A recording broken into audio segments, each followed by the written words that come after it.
Class 12 fourth সেমে শুধু মানে MCQ একদম ন্যাচারাল বা নর্মাল এমসিকিউ থাকবে না, কি কি ধরনের এমসিকিউ থাকতে পারে সেগুলো কিভাবে সলভ করবে, কোন বই থেকে সলভ করে বারবার করে বলেছি। এই 12 এর থার্ড সেম হোক বা ফোর্থ সেম হোক, বই কেনায় অতিরিক্ত ইনভেস্ট করা যাবে না। পাঠ্য বইটা ভালো করে পড়বো, শুধুমাত্র একটা বই কিনবো, সেটা ডাফেন দত্তের কোশ্চেন বাঞ্চ। ওতেই বাংলা মানে থাকে, ওতেই কোশ্চেন থাকে, আর কিছু লাগে না, আর বাকি তো আমি দেব। ঠিক, তাহলে আমরা আজকে দেখব যে ক্লাস 12 থার্ড সেমে এমসিকিউ কি কি ধরনের থাকে। এমসিকিউ মানে শুধু এমসিকিউ নয়, অনেক ধরনের কোশ্চেন আছে। দেখি প্রথমেই এমসিকিউ টাইপ 1,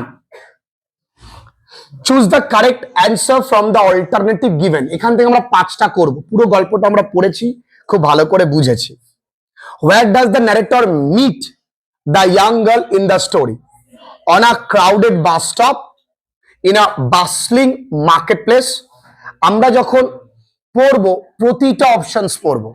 এই বাসলিং কথার অর্থ কোলাহল পূর্ণ, তাহলে এই শব্দটা নতুন শব্দের অর্থ জানা কি অন্যায়? অন্যায় নয়।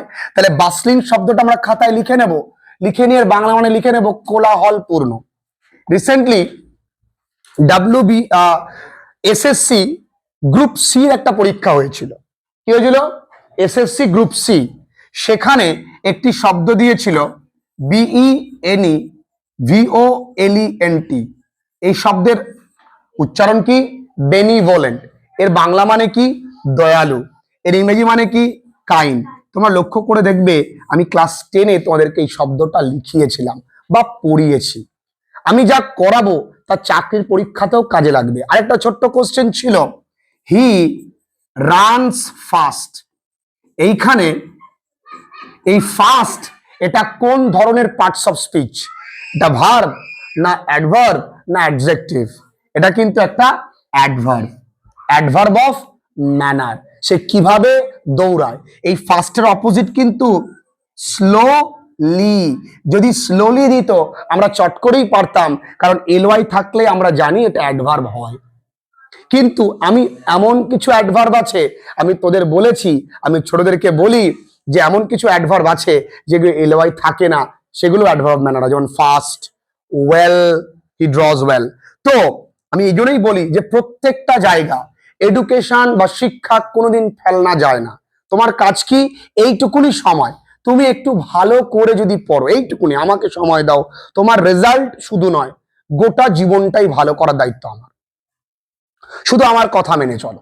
এবার দেখো, তাহলে এটা পেয়ে গেলাম, bustling market place on the railway platform আর দেউলি, তাহলে এইটা হবে। ইন আ কোয়াইট, কোয়াইট মানে শান্ত সোনা, quiet park. What is the narrator captivated by the young girl? Her bright and cheerful personality, her loud and assertive voice, her quiet dignity and dark travelled eyes. এটাই হবে। যদি আমরা right দিতে আমরা তো কি করব? গোল করব, তাই না রে সোনা? তাই না? ওকে, এরপরে what does the narrator's repeated visit to Deoli station suggest?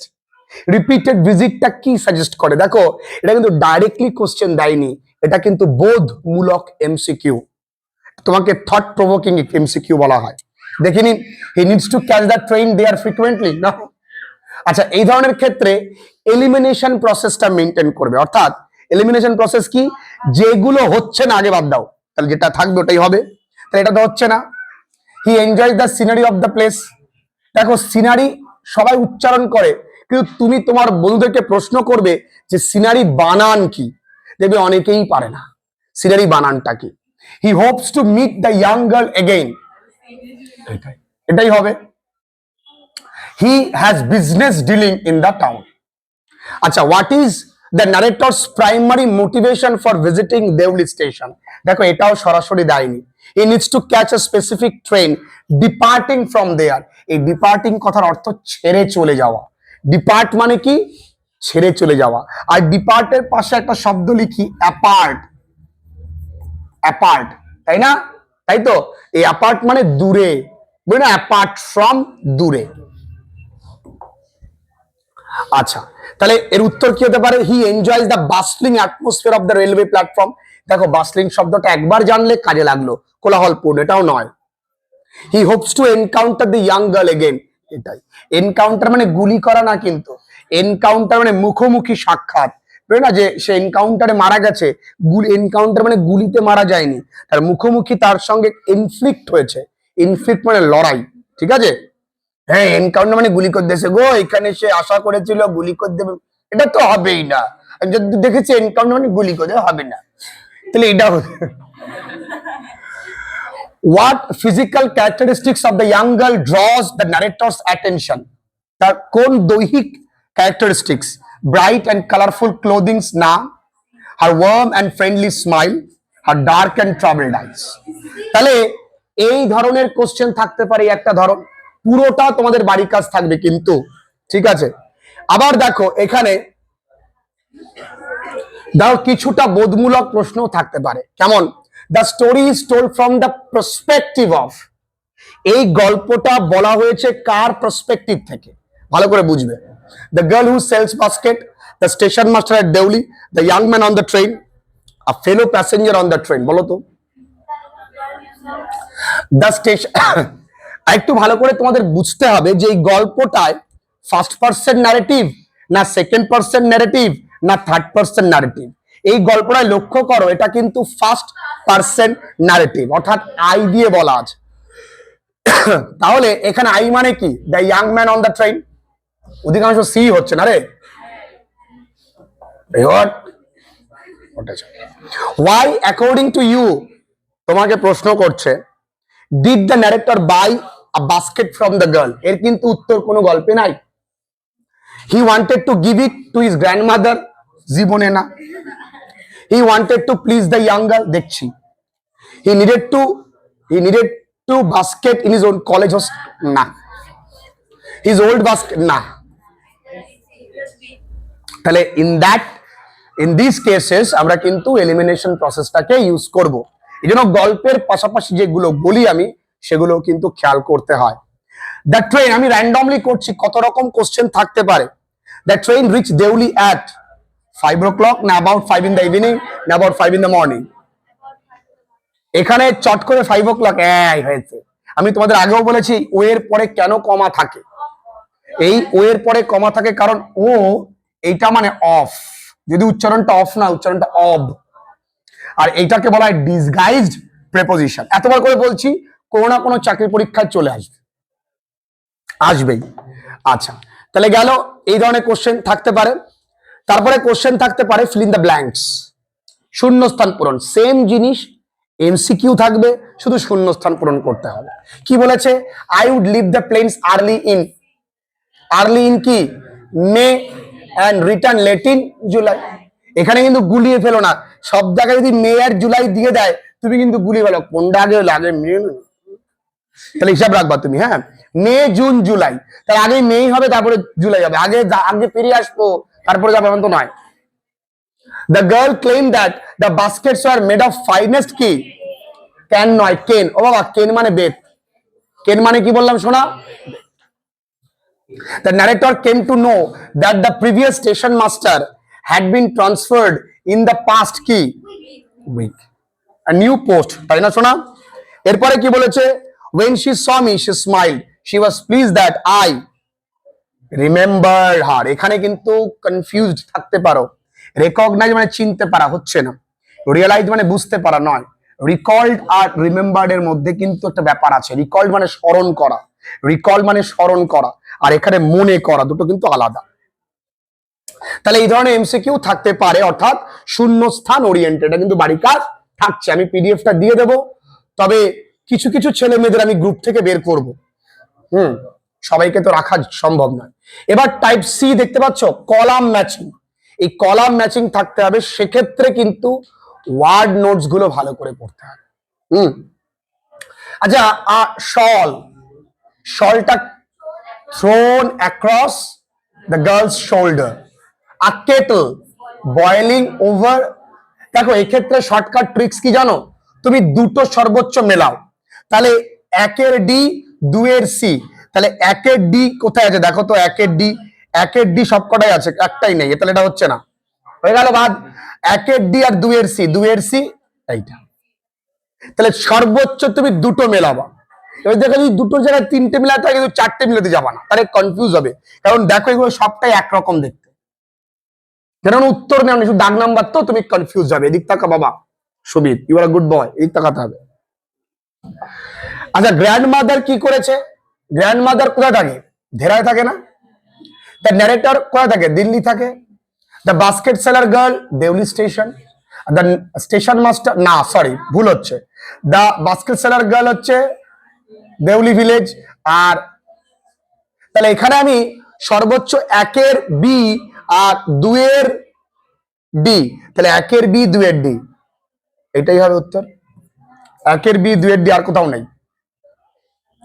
একের বি দুয়ের ডি আর কোথাও নেই, দেখ আছে নাকি? তাহলে এটাই উত্তর। তাহলে এরকম কলাম ম্যাচিং কিন্তু থাকতে পারে, বাকিগুলো কিন্তু বাড়ি কাজ থাকছে, করে নিয়ে আসবে। এবার অ্যাজারশন রিজন টাইপ। এই অ্যাজারশন রিজনিং মানে, অ্যাজারশন মানে বক্তব্য, আর রিজন মানে কারণ। কোন একটা বক্তব্যের কারণ তোমার কাছে জানতে চাইবে, বা বক্তব্যটা ঠিক কিনা জানতে চাইবে, বা কারণটা ঠিক কিনা জানতে চাইবে। আমরা ছোটবেলায় করেছি কজ এফেক্ট, অনেকটা সেই রকম। অ্যাজারশনে কি বলেছে? ইন দ্য টি স্টল, অর্থাৎ ওই চায়ের দোকানে, only a kettle was boiling over on a small fire, কেবলমাত্র ওই কেটেলটাই আগুনের উপরে জ্বলছিল। এর কারণটা কি? The owner of the stall was busy serving tea somewhere on the train, তিনি কি ট্রেনের অন্য কোথাও চা দিচ্ছিল, এটা কারণ। তার মানে বলছে assertion is right but the reason doesn't match, এটাই হবে উত্তর। ওই কেটেলটা বয়েল করার পেছনে তিনি ওইটা দিচ্ছেন না, ম্যাচ করছে না, ডাজন্ট ম্যাচ। অ্যাজারশনটা সঠিক কিন্তু রিজনটা ম্যাচ করেনি, এর সঙ্গে ঠিক খাপ খায়নি। আবার কি বলছে? Both assertion and reason are wrong, এটাও হবে না, দুটোই রং নয়, দুটোই সঠিক information. Both the reason are right and matches with each other, না এটাও ম্যাচ করেনি। অ্যাজারশন ইজ রং, তা তো নয়, দুটোই সঠিক, কোনোটা রং নয়। তাহলে এইরকম জাস্ট তোমাকে পড়ে পড়ে মানে উদ্ধার করতে হবে। অ্যাজারশনের সাথে এইখানে তো রিজন নেই, এখানে এর কোনো রিজনই নেই। এই কেটেলটা বয়েল করছিল কেন? কোনো কারণই নেই, এখানে তো ম্যাচ করেনি। জ্বলছে তারপরে তার তো কোনো কারণ নেই, তিনি ওইখানে গেছেন বলে অল্প আগুনে জ্বলছে, কোনো মানে হতে পারে? তা তো নয়, সেজন্যই বলা হচ্ছে ডাজন্ট ম্যাচ। Assertion reason. এবার দেখো খুব ভালো লাগার মতো একটা জায়গা, সেটা হলো ডায়াগ্রাম বেসড কোশ্চেন। এই ডায়াগ্রাম বেসড কোশ্চেনে তোমাদের পরীক্ষায় দেবে, এ তো খুব সহজ ছবি আঁকা, আরো কঠিন ছবি আঁকা থাকতে পারে। যেমন ট্রাভেলড, ইমপেশেন্ট, ডার্ক, স্মোল্ডারিং, এই প্রত্যেকটা শব্দ কার চোখে বর্ণনা করার জন্য দিয়েছিল? The girls, the eyes of the girl. তাহলে এখানে কি হবে? আইজ অফ দ্য গার্ল, ভীষণ সোজা। স্ট্রে ডগস, কুলি, টি ভেন্ডর, ফ্রুট ভেন্ডর, এগুলো কার আছে জানিস? বলছে which among this was not present in the platform, কুলি নেই, এইটাই নেই, বাকি সব ছিল। ক্লিয়ার? কঠিন কিছু নেই, ডায়াগ্রাম বেসড কোশ্চেন করে নিয়ে আসবে। রিলেশনশিপ অফ সেন্টেন্স, সেন্টেন্সের মধ্যে relationship. Her feet were bare and her clothes were old. Statement B হচ্ছে she was young girl walking gracefully with dignity. দেখো statement B is the cause of statement A, ভালো করে বুঝে নাও এগুলো। হ্যাঁ, বলেছে তার পাটা খালি এবং তার পোশাকগুলো পুরনো, ঠিক আছে। অ্যান্ড তারপরে বলছে she was a young girl, তার অল্প বয়সের মেয়ে, এবং ওয়াকিং গ্রেসফুলি উইথ ডিগনিটি, খুব সুন্দর করে প্রপার মর্যাদার সঙ্গে মেয়েটি হাঁটছিল। তাহলে statement B is the correct cause of statement A. কারণ ঠিক হতে পারে না, তাহলে না। Statement A and B suggest contrast, দুটোর মধ্যে বৈপরীত্য, একদমই তাই। মেয়েটির খালি পা, পোশাকগুলো পুরনো, তবুও মেয়েটি কিন্তু হাঁটছিল গ্রেসফুলি, তাহলে কন্ট্রাস্ট না? তবুও কন্ট্রাস্ট। তাহলে দেখো এমসিকিউ অত সোজা না, 40টার মধ্যে 10টা এমন থাকবে, তাই বাকিগুলো করে নিয়ে আসবে। আর কি কি থাকতে পারে? আচ্ছা স্যার আপনি কি করে পারলেন স্যার? কিছুই না, তুমিও পারবে। এবার কি বলেছে? Rearrangement type. এইবার এই রিঅ্যারেঞ্জমেন্টের জন্য তোমায় ভালো করে টেক্সট পড়তে হবে। ছোটবেলায় পড়েছো, বন্ধুদের অনেক সময় বলেছো যে কোনটা আগে ঘটেছে। ধরো 5 3 4 1 2, 5 3 4 1 2, বন্ধুরে বাথরুমে গিয়ে বলেছো বন্ধু 5 3 4 1 2, 5 3 4 1 2 5 3 6 এই সেই rearrangement. Arrangement, I walked across to the tea stall. When she moved on, I found myself leaving my seat. She stood by my window for some time.